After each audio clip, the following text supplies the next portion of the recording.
Over the last 30 years, the most cherished video games of old have spiraled into long-lasting franchises, telling stories through sequels and prequels that expanded on the tales that captivated players in their original releases.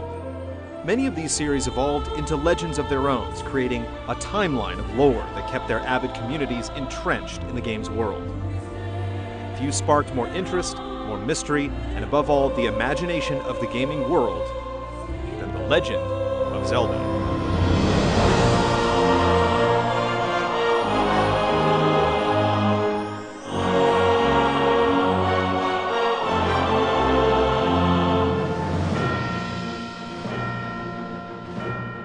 This tale began back in 1986 with the release of The Legend of Zelda for the NES. It went on to become a landmark for many reasons, but its plot wasn't among them.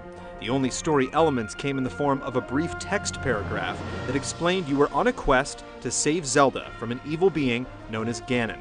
If you managed to delve into the game's manual, you were treated to a bit more narrative, like why Ganon, wielding the Triforce of Power, invaded Hyrule, seeking the Triforce of Wisdom.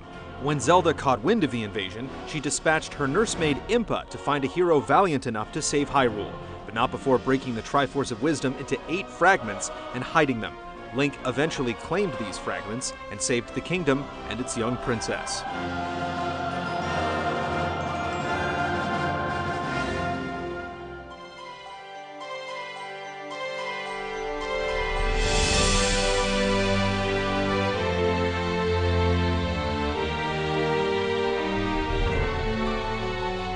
A little over a year later, Nintendo released a sequel, The Adventure of Link.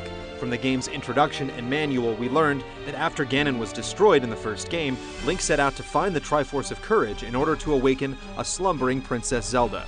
Not the same princess from the original game, but an ancestor from an era long past. Meanwhile, Ganon's minions were out for Link's blood, which could be used to revive the Demon King.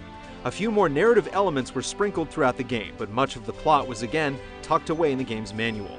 The backstory here painted a broader picture of the Kingdom of Hyrule and its history, bringing to light a tale that transpired long before either of the two games. It felt like there was more to the chronology than a few lines of text. Nevertheless, Hyrule planted the indelible thought that there was more to it than initially met the eye, igniting the imaginations of countless travelers who would brave its monster-ridden plains.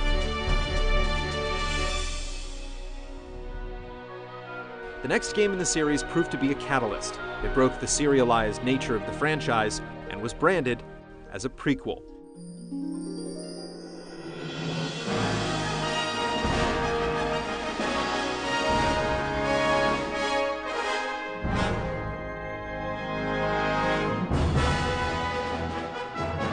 The new adventure put a heavier emphasis on the story, one which developed over the course of the game.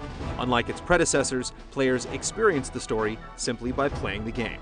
A Link to the Past established much of the foundational lore the rest of the series would eventually draw upon, like the creation of Hyrule, the Triforce, the Master Sword, and the origins of Ganon. Given the information available, the chronology of lore in the Zelda universe appeared simple enough.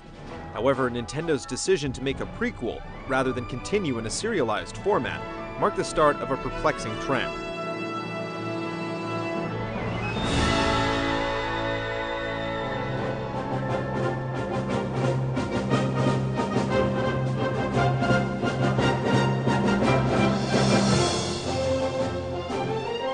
Zelda took a departure from the norm in Link's Awakening. While it did little to expand upon the Hyrule lore, it was a touching side story that gave us a rare glimpse into Link's personality. The legendary hero had set off to hone his skills after defeating Ganon in A Link to the Past, but on his return voyage, a maelstrom destroyed his ship. Link washed ashore on the mysterious Koholint Island, where a young girl named Marin rescued the lad and nursed him back to health. The girl bore a striking resemblance to Zelda, one of the game's few connections to the rest of the series. Link learned that the only way to leave the island was to wake the Wind Fish, a protective deity slumbering inside a giant egg atop the island's tallest mountain. However, Link's freedom ultimately came at a high price. The entirety of Koholint was but a dream of the Wind Fish, and awakening the creature would spell the end of the island and all its inhabitants. It was an emotional tale with a depressing conclusion that remains one of the most memorable in the series. Though Link's Awakening was more of a side story, it potentially held an important clue for theorists to piecing the series together. The ship that Link was sailing on bore a striking resemblance to the ship introduced in later games, suggesting those games might share a connection. Distant association through shared imagery like this later formed a good number of the binding threads that eventually pieced the games together.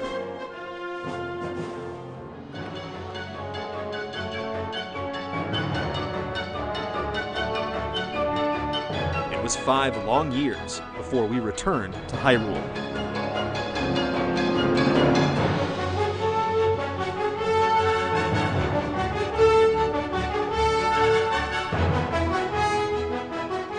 In 1998's Ocarina of Time was presented as an origin story, chronicling the events that had been partially described in previous games. A young boy named Link set out with the means to stop the evil Ganondorf from claiming the Triforce with the aid of Princess Zelda, but their actions unintentionally triggered a sequence of events that ultimately led to the downfall of Hyrule. In the aftermath, Link gathered the courage to travel between 2 time periods in order to awaken 7 sages and obtain the strength to defeat Ganondorf once and for all. The Hero of Time's adventure provided deeper insight into the series' mythos. 3 goddesses created Hyrule, and when they departed, they left behind the sacred Triforce, a relic that could grant one's wishes. In order to protect such a powerful item from falling into the wrong hands, it was hidden away in the sacred realm. Ganondorf, king of the Gerudo, lusted for this divine relic, and eventually learned of its resting place. For timeline theorists, the battle to stop Ganondorf from conquering Hyrule and ultimately seal him away in the sacred realm appeared to fall in line with what was outlined in A Link to the Past. In the months leading up to its release, Nintendo touted Ocarina of Time as a Genesis tale, and this was further supported by both the game's narrative and instruction manual. No one realized it then, but Ocarina of Time's ending later served as the basis for one of the biggest plot twists in the series. In the game's finale, Zelda decided to send the time-traveling hero back to his original time period. The implications of this action weren't fully realized until later on, but that didn't stop some from speculating.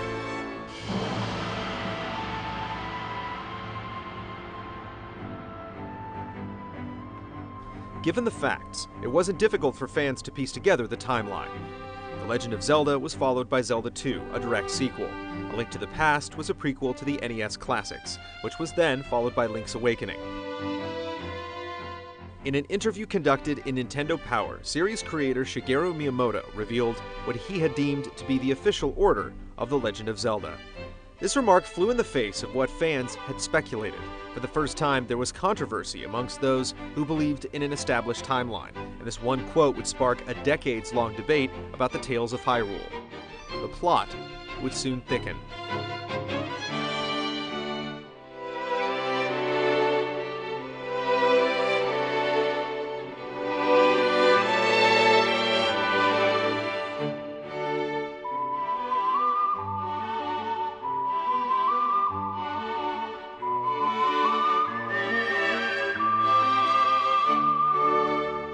Like its name implies, The Legend of Zelda could be just that, a legend, a series of self-contained stories that drew from the motifs established by its predecessors. Many other franchises ended up following this template to give greater storytelling freedom to its writers and producers. By the early 90s, Nintendo had successfully built a franchise around Link and Princess Zelda. With video games slowly becoming a mainstream medium of entertainment, some players began holding these serialized stories to the same standard as those told in books, TV shows, and even film sagas. And Zelda was not spared. In hindsight, the creators of Hyrule failed to anticipate this from some in their newfound fanbase. Some of the series' most avid fans built on the legend, dedicating themselves to piecing together what they perceived as threads that tied the story of every Zelda game together in an overarching chronology, a timeline. These fans were eventually branded as timeline theorists.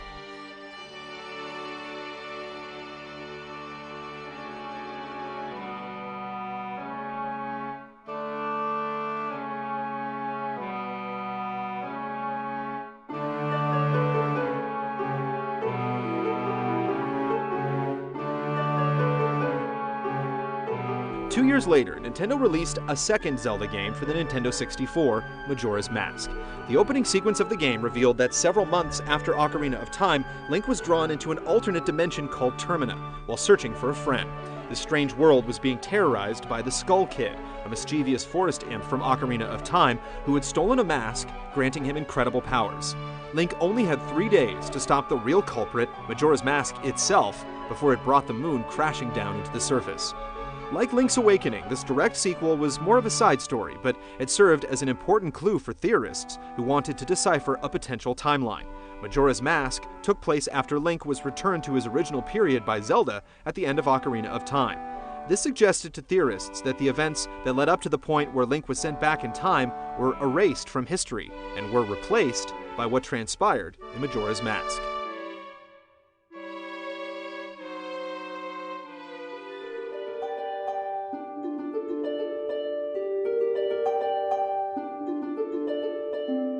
A year after Majora's Mask, we were treated to not one, but two simultaneous Zelda releases, 2001's Oracle of Seasons and Oracle of Ages for the Game Boy Color. Link was investigating the Triforce in Hyrule Castle one day when he was whisked away by the Divine Relic to the distant lands of Holodrum and Labrynna. Evil forces terrorized each land, and Link set out to restore order before they completely fell into chaos.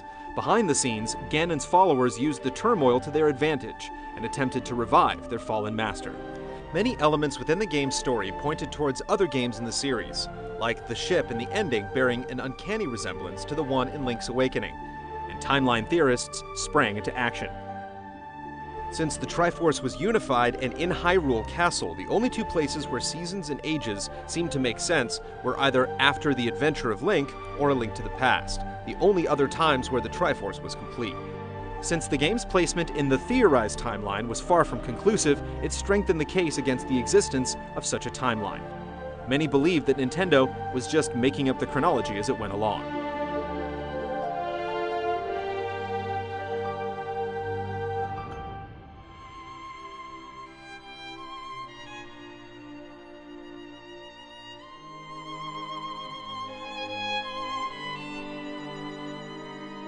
Nintendo re-released A Link to the Past in 2002 for the Game Boy Advance, which included a multiplayer game called Four Swords. This new version of the classic Super Nintendo game contained revised dialogue that amended terms like wise men with sages, a more direct reference to Ocarina of Time. Nintendo claimed it updated the terminology in this version so it had a stronger connection with previous games. Additionally, Four Swords turned out to be a whole new game with a self-contained story. Link was on a quest to stop an evil wind mage named Vati, who was freed from his prison and was bent on destroying Hyrule. The plot appeared very simple and ambiguous enough that it could take place almost at any time by those who intended to build a Zelda timeline. However, series producer Eiji Aonuma made a comment that Four Swords was the oldest story in the series, and it took place even before Ocarina of Time. Until that comment, timeline theorists usually place the game at the end of their chronology.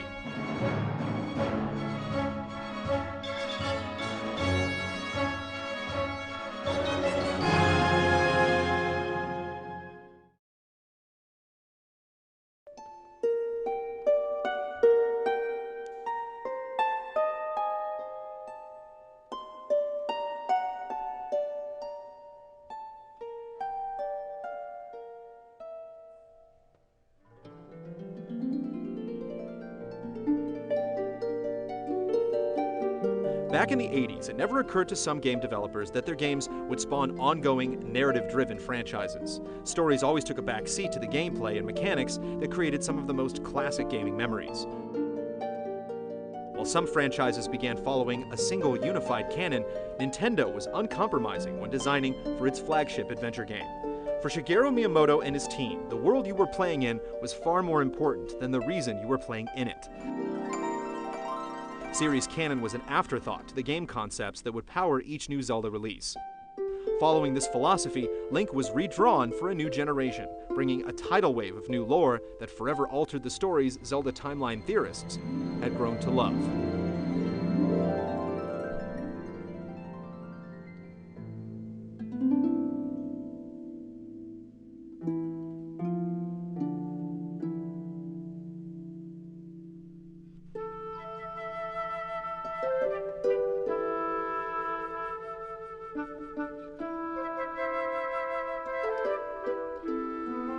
In 2003, Nintendo opened the floodgates and revealed The Wind Waker, and showed players a drastically re-envisioned Hyrule. Nintendo said that the game, which took place hundreds of years after the events of Ocarina of Time, told the tale of the downfall of the kingdom and the return of Ganon after being sealed away at the end of Ocarina of Time. Rather than let its proud lands fall into the hands of evil, the gods of Hyrule instead decided to submerge it in a great flood. Several generations later, Ganon used the Triforce of Power, broke free from his prison below the waves, and sought the means to unify the Triforce and make his dark wishes come true. A new hero was born, and along with Zelda's descendant, rose to stop the evil menace. In the end, the Triforce washed away the remnants of Hyrule once and for all, and brought what appeared to be a conclusive end to the ancient kingdom. The finale was a confusing twist for timeline theorists. Ganon was defeated when Link thrust the Master Sword into his head, and the blade was washed away in the Dark Abyss along with the rest of Hyrule. With the kingdom submersed in water, it was tough to rationalize it as a setting for future games. How is the Master Sword found in the middle of the Lost Woods in A Link to the Past? Some theorists speculated that there would be a game in the future that would fill these perceived plot holes. Others had a more radical theory. What if there were two timelines as a result of the events in Ocarina of Time? These theorists surmised that at the end of Ocarina of Time, Zelda sent Link back in time to the day they met. This action effectively created a second timeline, which continued with Majora's Mask. However, the princess in the future who sent Link back in time persisted in her own timeline. According to these fans, what transpired in her reality led to the fall of Hyrule and Great Flood preceding the Wind Waker. So which of these timelines, if either, was established as Zelda canon?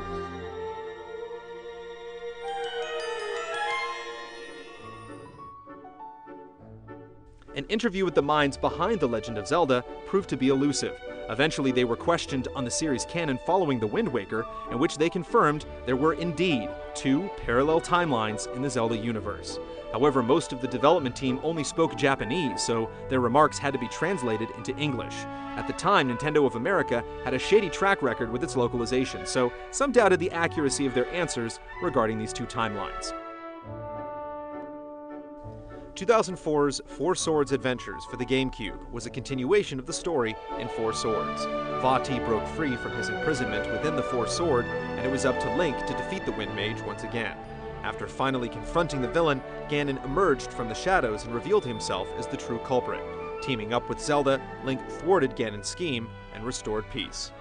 The numerous references to Ocarina of Time and A Link to the Past made for yet another undecipherable puzzle for timeline theorists and made them question, once again, if an overarching timeline truly existed.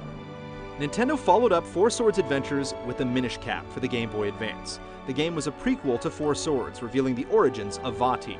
Given it was a prequel, it took place before the events of Four Swords. At this point though, given how little direct connection the Minish Cap, Four Swords, and Four Swords Adventures had with the rest of the series, some timeline theorists discarded these three games from their Zelda canon altogether.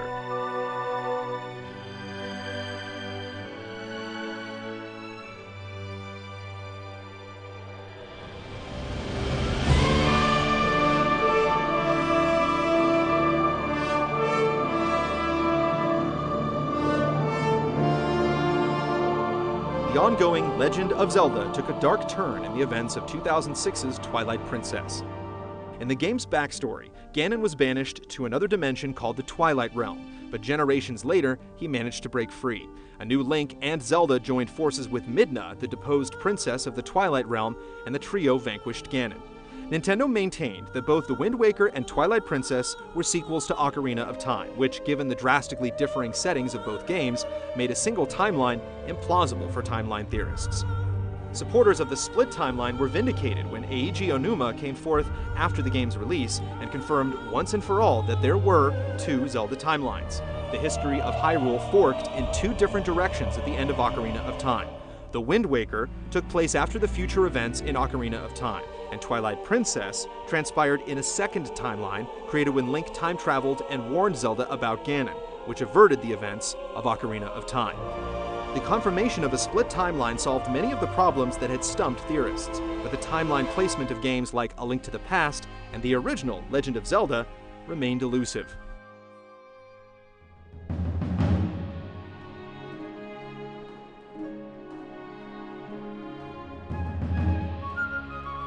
Nintendo brought the flooded Hyrule timeline back into focus with its next two releases. 2007's Phantom Hourglass was a direct sequel to The Wind Waker, where Link and Zelda were in the middle of their journey to find a new land when they came across a mysterious ghost ship. While exploring the ship, the duo was drawn into a mysterious world which was being threatened by an evil being called Bellum. Link ultimately rescued Zelda and saved the day. Eventually, they returned to their own ship and continued their quest to find a home, which was the setting of the next adventure. In 2009's Spirit Tracks, we learned that the crew finally found its way to a new land and christened it a New Hyrule. Several generations passed and a plot was hatched to free an ancient evil shackled by the magical spirit tracks that dotted the land. A new Link and Zelda rose up to take on this foe called Alidus, and they ultimately defeated the demon and returned peace to the New Hyrule. For the first time ever, Nintendo was continuing an arc through multiple direct games, and their placement was easy to discern. Those who followed the events of The Wind Waker were rewarded with an ongoing tale atypical for the series. But the trend was short-lived.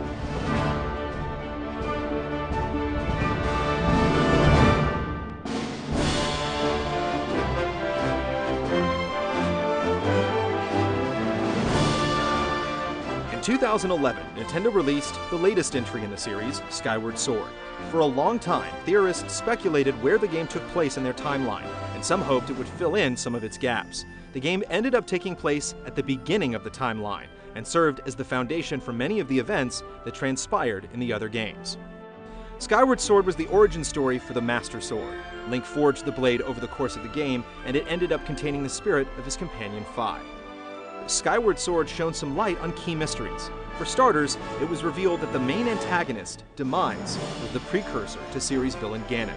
Demise promised his spirit would endure and that he'd be reincarnated.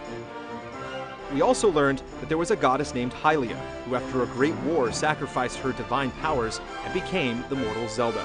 This explained why the long line of those who bore the name Zelda had divine powers and guarded the Triforce.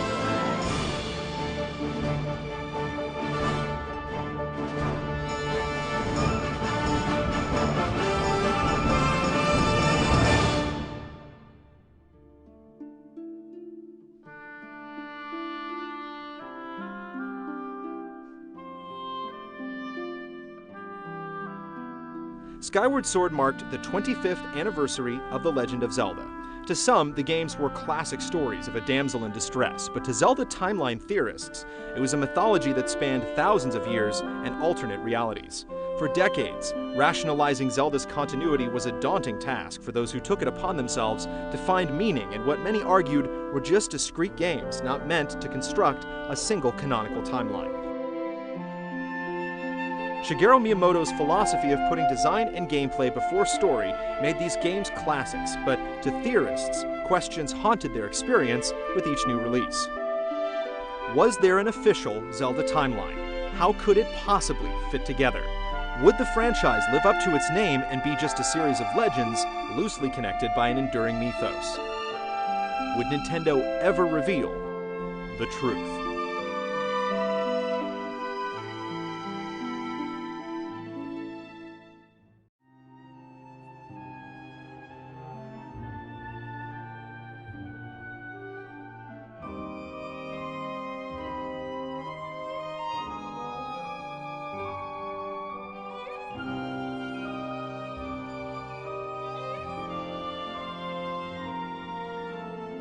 Prior to the release of Skyward Sword, Nintendo went on record several times stating there was an official Zelda timeline. However, Nintendo refused to divulge its secrets and stated that leaving the chronology up to the imagination enriched the franchise. Then, in December of 2011, Nintendo released Hyrule Historia, a collector's book containing what it declared was the official Zelda timeline. According to Nintendo, there weren't just two timelines, there were actually 3.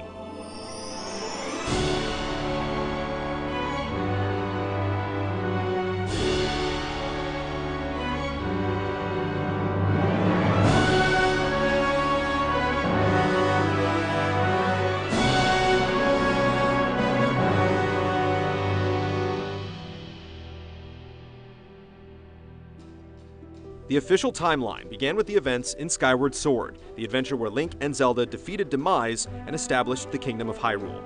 The game laid the foundation for several of the games that followed. After Skyward Sword, the events of the Minish Cap and Four Swords took place. These two games were ultimately little more than side stories, which was ironic, considering they posed a problem for those who tried to piece together the timeline in the past. The question that remained was how the Minish Cap and Four Swords served as sequels to Skyward Sword. If you recall, at the end of Skyward Sword, Link and Zelda decided to settle on the surface where they established the Kingdom of Hyrule. However, the kingdom founded at the end of Skyward Sword was under constant attack by monsters. Nintendo decided that the backstory of the Minish Cap served as the basis for this time period. The Minish Cap and Four Swords also established two important elements: the forging of the Four Sword and the origin of the Wind Mage Vati, both of which reappeared later on in Four Swords adventures. The missing thread in the puzzle was the link between Four Swords and Ocarina of Time.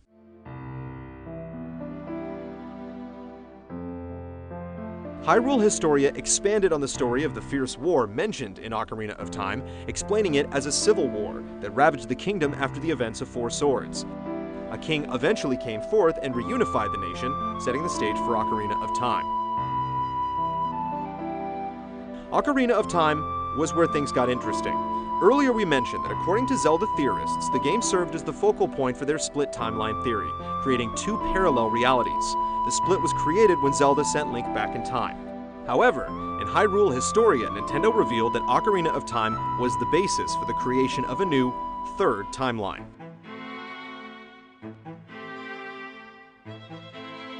According to Nintendo, during the final battle with Ganon, Link was killed.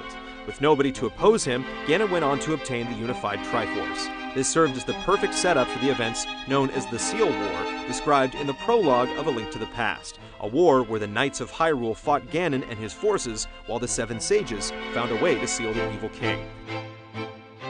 For a long time, the question of whether or not the events in Ocarina of Time could be interpreted as the Seal War was a point of contention for theorists. Nintendo finally found a way to accommodate the event when it created this third, Fallen Hero timeline.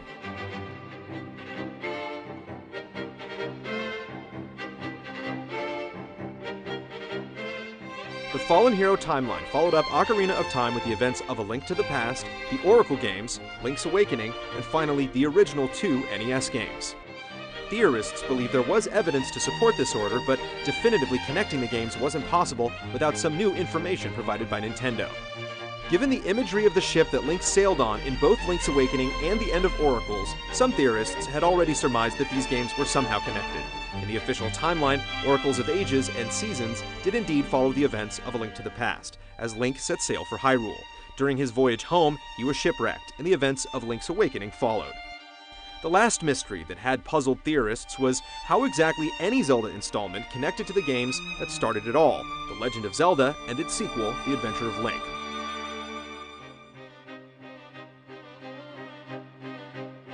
Nintendo provided a backstory in the manual of The Adventure of Link that outlined the events that transpired long before the NES games. However, this backstory was never intended to have any connection to the prequels that followed.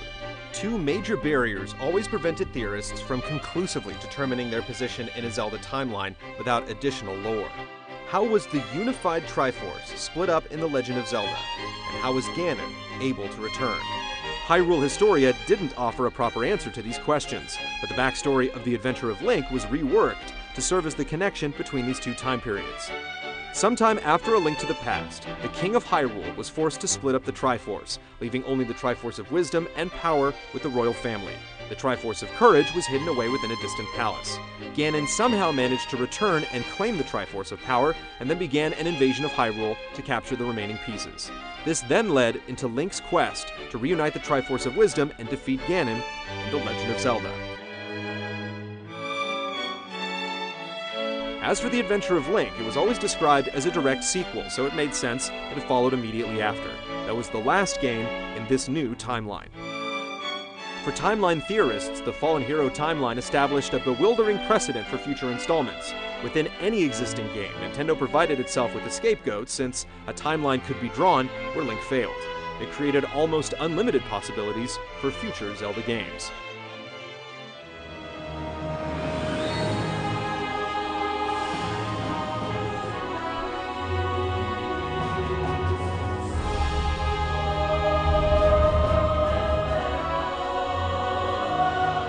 other two timelines were the direct result of Zelda's actions at the end of Ocarina of Time, something Nintendo had already confirmed in an interview conducted after the release of Twilight Princess. Though fans knew this for several years, what exactly transpired in either of these timelines wasn't clear. One of these timelines followed the exploits of Link as a child after he was sent back to the day when he first met Princess Zelda in Ocarina of Time. These were followed by Majora's Mask, Twilight Princess, and Four Swords Adventures in a chronology commonly referred to as the Child Link timeline.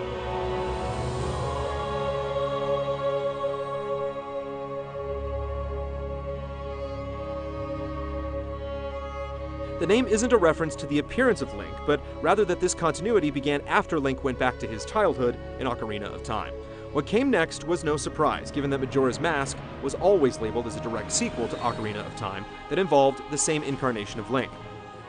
The placement of Twilight Princess after Majora's Mask was also expected, given that Eiji Onuma's quote that stated Twilight Princess took place after Majora's Mask.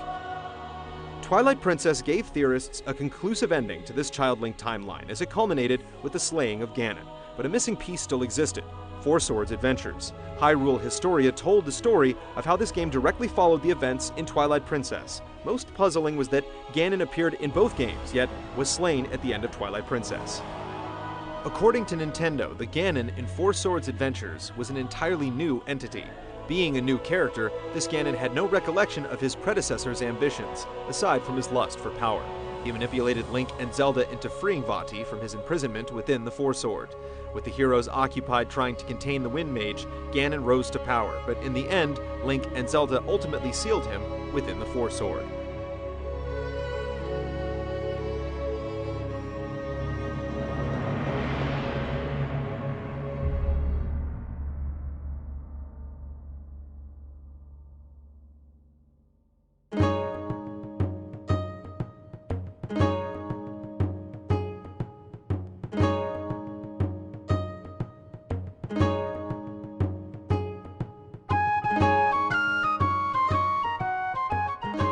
The final timeline left to tackle followed Zelda's thread of the story after she sent Link back in time to warn her former self about Ganon's scheme to overthrow the kingdom.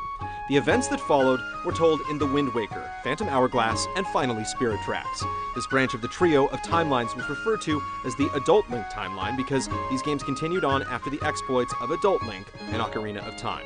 It was also the easiest to decipher for those who followed the stories. Zelda was left alone to oversee the restoration of her kingdom in the aftermath of Ganon's reign. Many years passed, and the Menace, who had been sealed away by Zelda and the sages, managed to break free using the Triforce of Power. He threatened the kingdom once again, while the people of Hyrule believed the Hero of Time would return to save them. But the hero never came.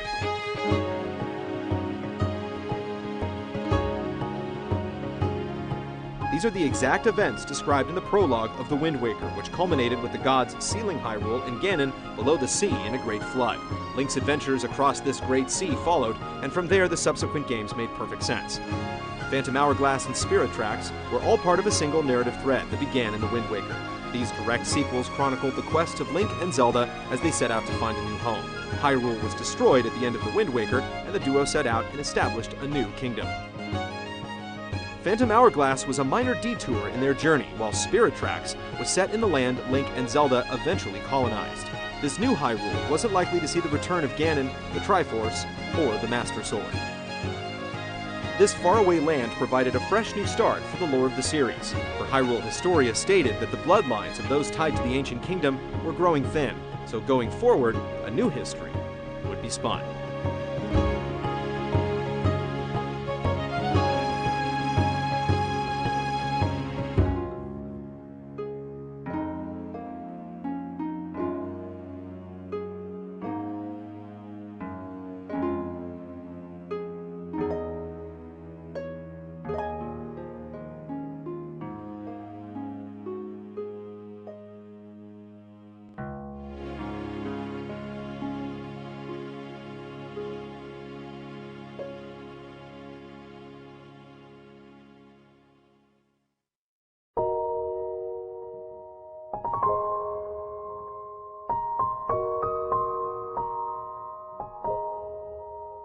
Three distinct timelines.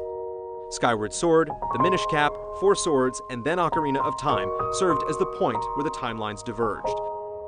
The Fallen Hero timeline consisted of A Link to the Past, Oracle of Ages and Seasons, Link's Awakening, The Legend of Zelda, and finally, The Adventure of Link.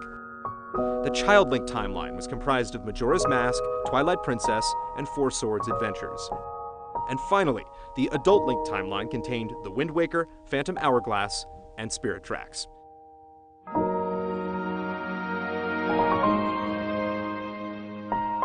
The official Zelda timeline was 25 years in the making. Sorting it out was a tall order, but just imagine how difficult it was to decipher the truth, relying solely on the games, manuals, and occasional cryptic interview. Decades of fan speculation on how the games fit together in a timeline concluded as the series creators filled in the blanks with brand new lore. This backstory in Hyrule Historia provided the final pieces of the puzzle for enthusiasts.